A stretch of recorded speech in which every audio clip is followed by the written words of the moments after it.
Sayang, nanti temenin belanja bulanan, beli baju, nge-gym. Akan kuhadapi dunia, tapi Indomie Jumbo dulu. Mau ke bulan. Indomie Jumbo dulu.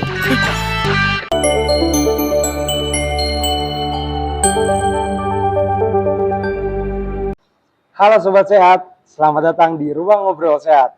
Tempat kita ngobrol santai yang penuh manfaat tentang dunia kesehatan. Ya, betul sekali. Senang rasanya bisa menyapa kalian lagi. Saya Ari Distira. Saya Andri Irawan, kita berdua akan menemani Anda selama beberapa menit ke depan. Dan hari ini kita akan membahas topik nih, yang sangat penting tapi seringkali luput dari perhatian banyak orang. Bener banget nih Andri. Kita bakal ngobrol soal peran penting profesi ahli teknologi laboratorium medis atau yang biasa disebut ATLM. Nah, mungkin banyak nih dari sobat yang belum tahu apa sih sebenarnya ATLM itu, apa sih tugasnya, dan kenapa patologi anatomi ini jadi salah satu bidang penting dalam pemeriksaan laboratorium. Baiklah, tanpa berlama-lama lagi, sudah hadir bersama kita Kak Anissa Aditya, seorang ahli teknologi laboratorium medis atau yang biasa disebut ATLM, yang bekerja di bagian patologi anatomi di salah satu rumah sakit daerah. Nah, halo Kak Anissa, Halo. selamat sore. Selamat sore. Gimana nih kabar hari ini? Alhamdulillah baik. Nah, ini biar makin nyantai aja nih ngobrolnya, enaknya kita panggil Ibu, Kak, atau gimana nih? Oh, Kak aja deh kayaknya. Oh, Kak aja ya? Bisa. Oke, siap-siap deh. Oke Kak, kayaknya sobat sehat yang ada di rumah mungkin sering mendengar kata laboratorium. Itu hanya untuk ambil darah saja nih. Tapi kenyataannya nggak cuma ambil darah saja kan? Bisa dijelaskan dulu Kak Anissa? Oh iya, boleh. Baik, aku Anissa mau ngejawab ya pertanyaan tadi. Berarti laboratorium itu atau enggak ATLM itu apakah? Nah, ATLM itu sendiri adalah tenaga kesehatan profesi, jadi tenaga nakes yang memang bertanggung jawab dalam laboratorium, misalkan patologi klinik, mencakup patologi klinik, patologi anatomi, mikrobiologi, dan yang lainnya. Cuman kalau gitu. saya sendiri itu memang profesinya sebagai patologi anatomi, jadi lebih detail lagi memasuki bidang tersebut gitu sih. Nah, kalau patologi anatomi itu seperti apa sih yang bisa dijelaskan itu oleh Kak Anissa nih, kayak gambaran pekerjaan sehari-harinya di laboratorium nih apa sih? Oke. Kalau patologi anatomi itu sendiri sebenarnya kalau ini ya cabang ilmu kedokteran yang memang dia berfokus pada perubahan struktur sel, morfologi ataupun jaringan yang berfokus pada perubahan struktur morfologi sel lah istilahnya gitu. Untuk melihat bagaimana perubahan struktur sel dari jaringan itu sendiri. Jadi mungkin aku bisa tambahin sedikit ya. Patologi anatomi itu sendiri biasanya berperan penting dalam diagnosa dokter gitu. Jadi kayak sebenarnya nih apa aja sih jenis pemeriksaan yang dilakukan di laboratorium nih tentang patologi anatomi? Apakah hanya pemeriksaan jaringan atau juga mencakup hal lain seperti histologi dan biopsi? Oh iya. Kalau untuk patologi anatomi sendiri itu memang ada beberapa pemeriksaan ya. Yang pertama namanya histopatologi. Histo itu diambil dari kata jaringan. Jadi yang tadi saya udah bilang ya, jaringan atau organ. Nah, ada lagi cairan namanya sitopatologi. Sito tuh artinya cairan. Dan bisa aja satu lagi FNAB namanya fine needle aspiration biopsi. Tapi biasanya FNAB itu dikerjakan oleh dokter spesialis patologi anatomi. Gitu. Oh, Paling spesialis gitu ya? betul, spesialis patologi anatomi. Kan kita sendiri pun juga bekerja sama. Tim kita tuh bukan cuma teknisi patologi anatomi, namun juga dokter spesialis patologi anatomi yang nantinya akan melakukan mengamati apakah jaringan atau sampel tersebut itu terdiagnosanya jinak atau ganas dari kanker tersebut. Iya, betul, ada tipe-tipenya. Dan satu lagi bisa juga sampelnya itu pap smear. Gitu, screening pap smear untuk biasanya screening kanker serviks ya, gitu, pakai pap smear.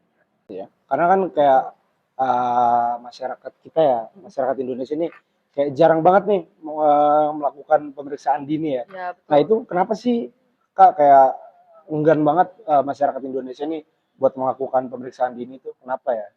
Iya, betul. Memang sih, saya sendiri pun bekerja di salah satu rumah sakit yang ada di daerah Bogor ya. Memang, sangat jadi ketika pasien datang untuk mengecek ke laboratorium patologi anatomi, biasanya yang ketika sudah parah gitu kan, sudah stadium akhir atau enggak, ya yang jaringannya tuh sudah lumayan, tingkat keparahannya tinggi lah ya gitu. Mungkin kalau saya ini disclaimer dulu ya, maksudnya ini sepengetahuan saya aja, mungkin juga ada beberapa faktor, mungkin awareness atau kepedulian dari si pasiennya itu sendiri, masyarakat Indonesianya mungkin kurangnya awareness. Oh betul ya, iya. Iya, bisa juga mungkin, kurangnya edukasi kali ya, heeh, bisa jadi. Oh itu Jadi ya bener kayak masyarakat Indonesia nih kurang banget yang namanya edukasi ya. nah, ya betul, kayak sebenarnya beberapa banyak faktor lah ya kalau ngomong Iya. gitu, padahal mungkin juga ketimpangan fasilitas kesehatan juga bisa sih gitu. Jadi mungkin akses dari mungkin kita yang tinggal di perkotaan gampang, nah ketika di daerah pelosok gitu untuk fasilitasnya mungkin kan butuh beberapa jam untuk ke rumah sakit atau fasilitas kesehatan terdekat. Karena jauh ya, karena jauh ya. Mungkin kedepannya juga harus lebih aware juga sama diri sendiri Iya, ya. betul betul. Itu mungkin yang hal utamanya ya. Ya. Lanjut, selain faktor genetik nih Kak, seberapa besar sih pengaruh gaya hidup terhadap munculnya penyakit berbahaya seperti kanker Kak? Sebenarnya memang sangat penting ya kalau gaya hidup itu. Yang penting sih sebenarnya pola hidup sehat sih.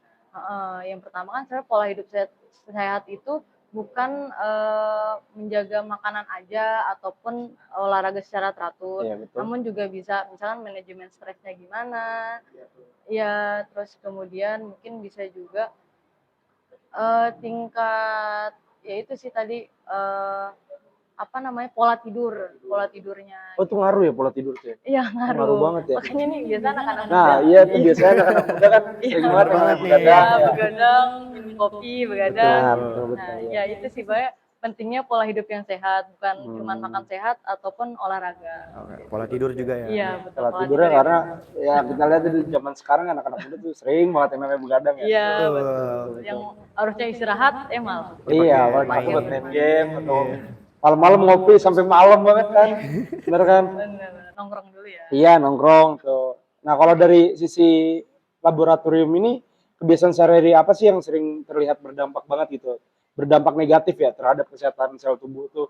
Mungkin kan tadi salah satunya begadang tuh ya. Nah, Iya, itu negatif kan berdampak. negatif. Nah, selain itu apalagi sih, Kak? Mungkin kalau dari sisi laboratoriumnya, mungkin resiko pekerjaan saya mungkin ya bisa juga yang di laboratoriumnya itu, sebenarnya mungkin setiap pekerjaan ada resikonya pasti ya, pasti. Betul, betul. Nah, kalau misalkan dari kacamata ini laboratorium patologi anatomi sendiri itu sebenarnya mungkin dari kita tuh apa namanya terpapar zat kimia yang dia tuh iya. menimbulkan zat kimianya itu bersifat karsinogenik gitu. Jadinya bersifat karsinogenik ini dia memicu kanker gitu. Padahal kita mengecek kanker tapi bahan-bahan yang kita gunakan memicu kanker. Malah memicu ya. Malah memicu. Jadi salah.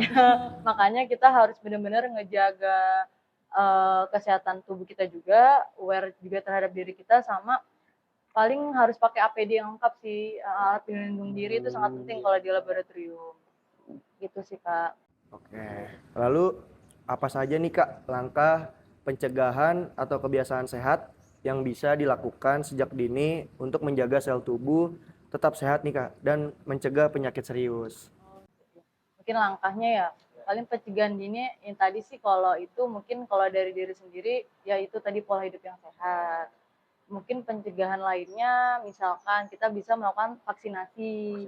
Ya misalkan yang saya tahu sih vaksinasi tentang untuk screening tadi serviks, kanker serviks.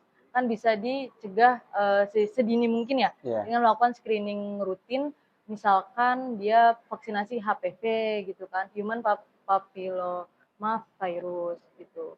Mungkin bisa vaksinasi HPV untuk mencegah terjadinya kanker serviks. Oh, gitu ya. Juga bisa misalkan kalau perempuan sih sebenarnya bisa laki-laki atau perempuan ya, kita ada namanya tuh semboyannya sadari, jadi kenali payudara sendiri, jadinya kita cek payudara kita apakah terdapat benjolan di area ketiak ataupun di area payudara gitu. Paling itu sih kalau untuk pencegahan dininya, karena kalau kanker memang sampai sekarang pun kita nggak tahu efeknya atau gimana Susah ya resiko- berarti ya. susah Dan untuk ke depan. obatnya pun belum ditemukan ya sampai sekarang. Iya, obatnya pun paling ya makanya cuman kemoterapi ya untuk Pencegahannya aja ya. Jadi Pencegahan benar-benar aja ya. bukan full total dia sembuh gitu. Nggak total 100% ya, 100% dia nggak bakal sembuh gitu ya. Mungkin ya Kayaknya. yang dilakukan sama orang seperti kakak nih mungkin pencegahannya aja ya. Iya, paling pencegahan dini aja. Paling kita mengedukasi aja ke masyarakat untuk jangan lupa vaksinasi Oh, atau gitu enggak ya. screening kanker mungkin di setiap bulannya gitu. MCU lah ya. Ya, gitu. MCU lah ya. Jadi kita Medical tahu. check up ya. Iya, medical check up betul. Jadi kita tahu untuk kedepannya penyakit apa nih kira-kira. Gitu ya. Nah, terakhir nih tips sama pesan yang mau disampaikan dari kakak nih untuk anak muda agar lebih peduli dengan kesehatan tubuhnya, terutama dalam mencegah penyakit seperti kanker sejak dini gitu. Paling kalau tips dari saya ya, paling ini disclaimer dulu ya karena saya tuh tenaga kesehatan laboratorium gitu. Kan ada beberapa juga elemen yang memang dia di bidang untuk mengedukasi masyarakatnya gitu. Paling kalau dari saya sendiri ini, paling tipsnya ya jangan lupa pola hidup yang sehat itu sangat penting dan juga kita juga masyarakat beberapa elemen masyarakat juga harusnya turut ikut andil dalam melakukan edukasi ke masyarakat Indonesia itu sendiri ya karena kesehatan itu sangat penting jangan disepelekan karena walaupun setitik atau benjolan apapun itu sangat berarti gitu kan bisa jadi kan semuanya kan kanker nggak mungkin dia tuh langsung besar kan pasti kan ada beberapa butuh waktu dan butuh waktu dengan benjolan itu dia bakalan berkembang makanya jangan lupa melakukan pencegahan dini sih dari awal yang tadi saya udah bilang dan ini mumpung mahasiswa juga kayak melakukan masih muda jangan lupa edukasilah ke keluarga terdekat sendiri untuk menjaga kesehatan gitu. Wah, nggak kerasa ya obrolan kita hari ini sudah di penghujung acara. Banyak banget nih ilmu yang kita dapat dari Kak Anissa. Terima kasih ya Kak Anissa atas waktu dan pengalamannya yang dibagikan ke kita hari ini. Kita jadi semakin paham soal dunia laboratorium medis, khususnya patologi anatomi. Nah, setuju banget nih Arya. Jadi kita tahu nih bahwa LM ini bukan hanya bekerja dengan alat dan sampel aja nih, tapi juga berperan vital dalam mendeteksi penyakit serius sejak awal. Dan ternyata di balik diagnosis dokter yang akurat, ada kerja keras tim, laboratorium yang sangat detail dan penuh tanggung jawab ya Kak ya.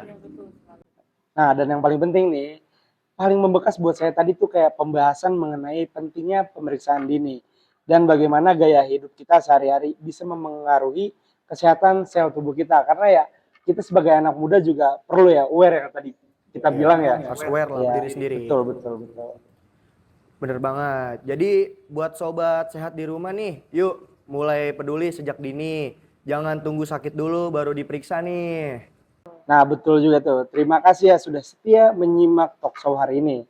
Semoga informasi yang kami sajikan bermanfaat dan menambah wawasan kalian semua. Kami pamit undur diri dari hadapan Anda. Tetap sehat, tetap semangat. Sampai jumpa dan sobat sehat. terima kasih.